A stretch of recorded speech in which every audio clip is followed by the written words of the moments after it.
তোমরা যারা ঢাকা বিশ্ববিদ্যালয়ের ক্ষয় ইউনিটে পরীক্ষা দিবে, তো তোমাদের আজকে আমি ক্ষয় ইউনিটে ঢাকা বিশ্ববিদ্যালয়ের ক্ষয় ইউনিটের প্রশ্নের মান বন্টন সম্পর্কে কয়েকটি গুরুত্বপূর্ণ বিষয় তোমাদের জানিয়ে রাখি। তোমাদের হয়তো কারো কারো পূর্ণাঙ্গ ধারণা না থাকতে পারে, কারো কারো দেখা যাচ্ছে স্লাইটলি ধারণা আছে, পূর্ণাঙ্গ ধারণা নাই।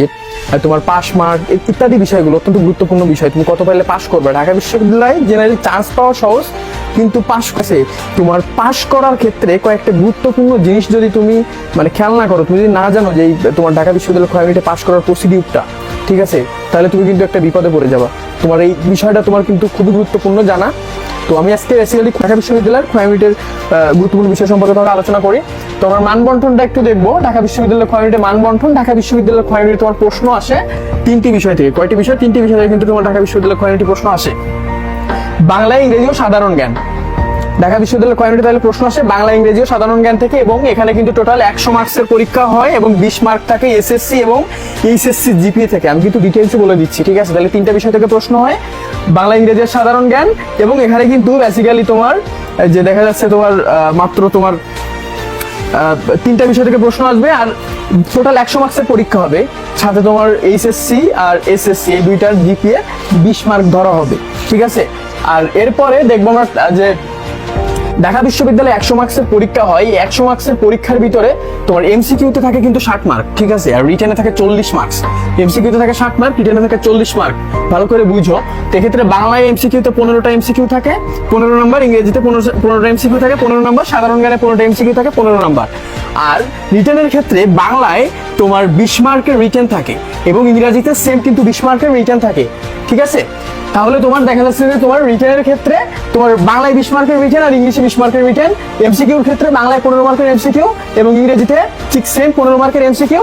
এবং সাধারণ জ্ঞানে কিন্তু তোমার দেখা যাচ্ছে 30 নম্বরের তোমার সাধারণ জ্ঞানের যে 30টা এমসিকিউ, সাধারণ জ্ঞানে কিন্তু রিটেন নাই। তো এই জিনিসগুলা তোমরা বেসিক্যালি জানো, কিন্তু যে জিনিসটা জানো না, যে জিনিসটা নিয়ে সব থেকে বেশি কনফিউশনে থাকো, সেটা হচ্ছে পাস মার্ক। ভাই, ঢাকা বিশ্ববিদ্যালয়ে পাস মার্ক, এই বিষয়টা জানা কিন্তু তোমার জন্য খুবই গুরুত্বপূর্ণ। তুমি যদি এই বিষয়টা না জানো, তুমি যদি অসতর্ক থাকো, তাহলে কিন্তু একটা বিশাল একটা বিশৃঙ্খলা হইতে পারে, তোমার রেজাল্টের ক্ষেত্রে একটা ক্যাটাস্ট্রফি নামতে পারে। তো দেখো, ঢাকা বিশ্ববিদ্যালয়ের পাস মার্ক, ঢাকা বিশ্ববিদ্যালয়ের পাস মার্ক। আমি এমসিকিউর ক্ষেত্রে আসি। ঢাকা বিশ্ববিদ্যালয়ের এমসিকিউর ক্ষেত্রে বাংলায় 15টার ভিতরে পারা লাগবে তোমার কত? 5টা। 15টায় পাস পাওয়া লাগবে। 15তে পাস পাবা বাংলায়, 15তে ইংরেজিতেও ঠিক সেম 15তে পাস পাবা। সাধারণ জ্ঞানে 30-এ 10 পাবা, ঠিক আছে? সাধারণ জ্ঞানে কিন্তু 30-এ তোমার 10 পাওয়া লাগবে। সাধারণ জ্ঞানে কিন্তু 30-এ 10 পাওয়া লাগবে। তাইলে তুমি যদি বাংলায় পাস, ইংরেজিতে পাস আর সাধারণ জ্ঞানে 10 পাও, তাইলে কিন্তু তুমি পাস করো নাই। তোমার এই তিনটায় আবার এভারেজ করে তোমার 60 মার্কসের ভিতরে 24 মার্কস পাওয়া লাগবে। দেখছো ঝামেলাটা কোথায়? তোমাদের ইন্ডিভিজুয়ালি হয়তো বলবে যে তোমার বাংলায় পাস পাবা, ইংরেজিতে পাস পাবা, সাধারণ জ্ঞানে 10 পাবা, পাস, কিন্তু তুমি পাস করবা না। তুমি যদি বেসিক্যালি দেখা যাচ্ছে টোটাল এই যে বাংলা, ইংরেজি, সাধারণ জ্ঞানে টোটালে যদি 24 পাও, তো 60 মার্কের ভিতরে 24 মার্ক যদি তুমি না পাও, তাহলে কিন্তু তুমি পাস করতে পারবা না। এই বিষয়টা একটু মাথায় রাখবা, ঠিক আছে?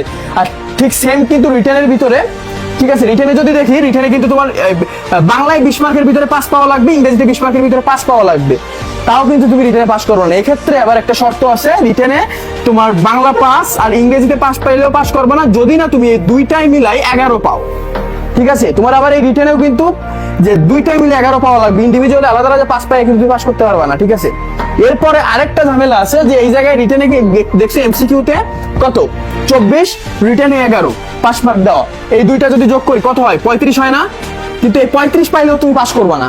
তোমার আবার এই 100-র ভিতরে 40 পাওয়া লাগবে। টোটাল তোমার যদি 100-র ভিতরে 40 পাও, দেন তুমি পাস করবা, ঠিক আছে? তো বিষয়টা আই থিঙ্ক যে ক্লিয়ার, যে তুমি কত পাইলে তুমি পাস করবা, এটা কিন্তু খুবই গুরুত্বপূর্ণ। ঢাকা বিশ্ববিদ্যালয় পাস মার্কের যে বিষয়টা এমন হয় যে পোলাপান এক একটা সাবজেক্টে ভালো করে, এক একটা সাবজেক্টে এমন ডাউন করে যে তারা ফেল করে।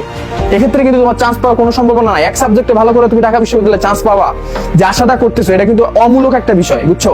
তো বেসিক্যালি তুমি এই বিষয়গুলোতে একটু সতর্ক থাকবা।